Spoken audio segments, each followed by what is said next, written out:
صدیق خاموش ہوئے۔ حضرت عمر فاروق فرمانے لگے اللہ کے رسول مجھے بھی تین چیزیں پسند ہیں، ایک امر بالمعروف نیکی کا حکم کرنا مجھے پسند ہے اور برائی سے منع کرنا مجھے پسند ہے۔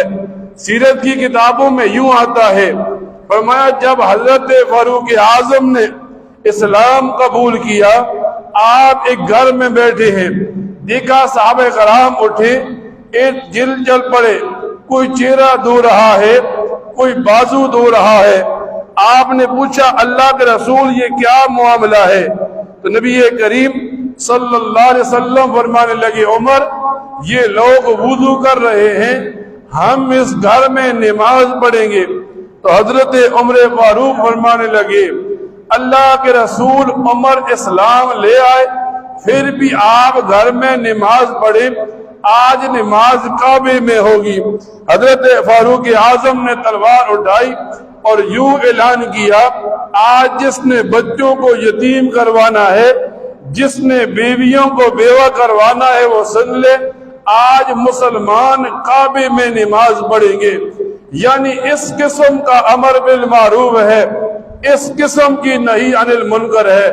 یہاں تک نہیں، حضرت فاروق اعظم فرمانے لگے اللہ کے رسول مجھے دنیا میں سادہ لباس پہننا پسند ہے، اور پھر تاریخ نے دیکھا بیت المقدس آزاد ہوا، اب فاروق اعظم مسلمانوں کے امیر المؤمنین اور خلیفہ ہیں، آپ تشریف لے جا رہے ہیں، وہاں بڑے بڑے سردار ہیں اور حضرت فاروق اعظم کا یہ حال ہے، آپ کے ہاتھ میں اونٹ کی نکیر ہے اور اونٹ پر آپ کا غلام بیٹھا ہے۔